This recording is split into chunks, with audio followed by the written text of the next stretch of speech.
আসসালামু আলাইকুম। নতুন একটি ভিডিওতে আপনাদের সকলকে জানাই স্বাগতম।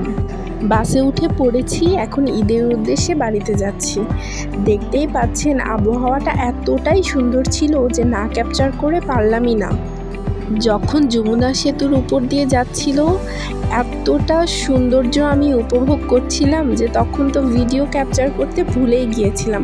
সেতু পার হওয়ার পরে মনে হলো এই যা, আমার ভিউয়ার্সদের জন্য তো একটু ভিডিও নেওয়াই হলো না। তো যাই হোক, পরবর্তীতে যতটুকু পেরেছি নিয়েছি। দেখতেই পাচ্ছেন আবহাওয়াটা অস্থির একটা আবহাওয়া ছিল। ঢাকা থেকে যখন রওনা দিচ্ছিলাম প্রচুর ঝুম বৃষ্টি ছিল, আমার লাগেজ ব্যাগ সব কিছু ভিজে গিয়েছিল, মানে কি বলবো, বাট ভালোই লাগছিল। জার্নি পথে এরকম আবহাওয়াটাকে প্রচুর এনজয় করি আমি যখন বাস জার্নি করি তখন আমি অনেক অসুস্থ হয়ে যাই, আমার মোশন সিকনেস আছে। তো দেখা যাচ্ছে যে আমি পুরো জার্নিটা আমি প্রচুর কষ্টে থাকি, কিন্তু আবহাওয়া যখন একটু ভালো থাকে তখন কিছুটা হলেও ভালো লাগে। তারপরেও আমার ভিতরে একটা কেমন একটা খারাপ লাগে। এটা আমার মনে হয় শুধুমাত্র আমারই না, এটা অনেকেরই আছে, কিন্তু আবার বাস থেকে নামলেই সাথে সাথে ঠিক হয়ে যায়। আমি শুনেছিলাম যে সাথে কিছু লেবু বা এই টাইপসের কিছু জিনিস রাখলে নাকি হয় না। আমি কখনো ট্রাই করিনি, বাট আমি প্রত্যেকবারই মেডিসিন নিই, কিন্তু মেডিসিন খুব একটা কাজে আসে না আমার। ওই একটু খানিক পরে আমার আবার যাতায়াত অবস্থা হয়ে যায়, এরকম অবস্থা।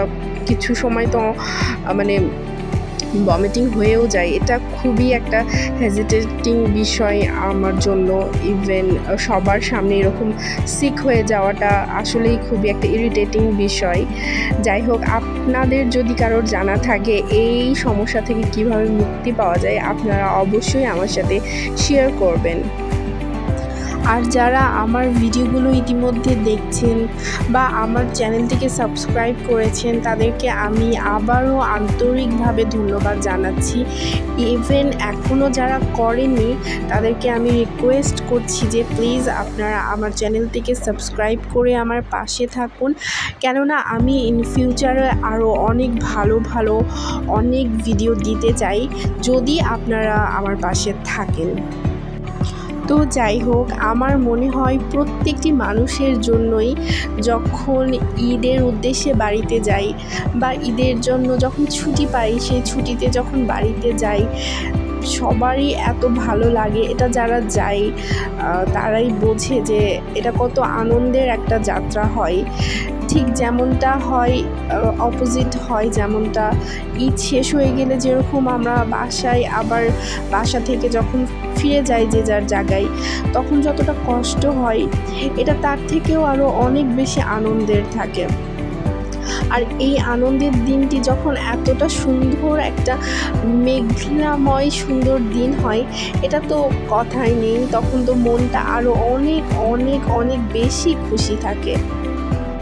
আমার মনে হয় এরকম সুন্দর টাইপস দৃশ্যগুলো যখন একজন আর্টিস্ট দেখে তখন মনে হয় সে তার মনের তুলিতে এঁকে রাখে আকাশের রঙগুলি, চারিপাশের রং এবং পরিবেশের এই সৌন্দর্যগুলি হয়তো তার মনের তুলিতে এঁকে রেখে দেয়, যেন সেটি পরে তারা আরও সুন্দর করে এঁকে মানুষের সামনে প্রেজেন্ট করতে পারে।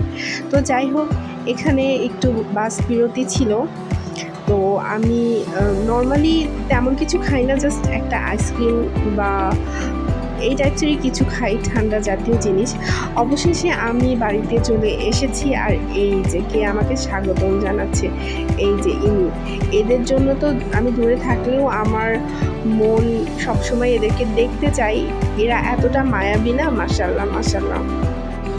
আমি আমার ভিডিওর মাধ্যমে একটি কথা সকলকে বলতে চাই মন থেকে, যে আপনারা যারা পশু পাখি পছন্দ করেন, হয়তো অনেকেই করেন, আবার অনেকে হয়তো অতটা পছন্দ করেন না বা ভয় পান, তাদের সকলকেই আমি বলতে চাই আপনারা আপনাদের আশেপাশের এরকম অবহেলিত পশু পাখিকে অবশ্যই দেখবেন, তাদের কেয়ার করবেন। বা আমার রিকোয়েস্ট থাকবে মন থেকে যে তাদেরকে কষ্ট দিবেন না, বা কষ্ট দিতে দেখলেও আপনারা এটার প্রতিবাদ জানাবেন।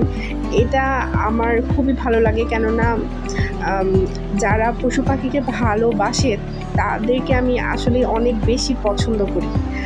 আর এই কথাটা বলার কারণ বিকজ আমি অনেক ক্ষেত্রেই দেখেছি অনেকে এরকম পশুদেরকে পছন্দ করে না, এরকম যে প্রাণীগুলো আছে তাদেরকে অবহেলা করে।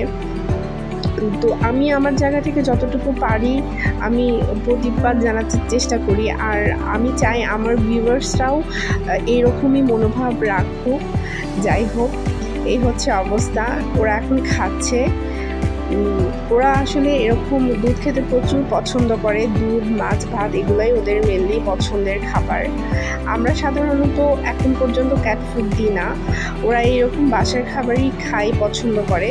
ওদের হ্যাবিটও নেই, যেহেতু অভ্যাস থাকলে হয়তো বা দিতাম, বা অভ্যাস থাকলে তখন তো রেগুলার দিতে হতো। এই হচ্ছে অবস্থা। তো আমি বাসায় আসার আগেই আম্মুকে বলে রেখেছিলাম হালকা পাতলা কিছু করতে, যেহেতু আমি জার্নি করে আসছি। এই যে আম্মু মুরগির মাংস, কিছু সবজি, তারপরে কাঁঠালের তরকারি, এগুলো ইত্যাদি রান্না করেছে। অফিস থেকে এসে সে তাড়াহুড়া করে রান্না করেছে। আমি শতবার রান্না করলেও আমার রান্নায় যেই টেস্ট আসে না, সেই টেস্টগুলো আম্মুর রান্নায় সব সময় আসে। যাই হোক, আপনারা সকলে ভালো থাকবেন। নেক্সটে আরও অনেক ভিডিও আসবে আশা করি। আল্লাহ হাফেজ।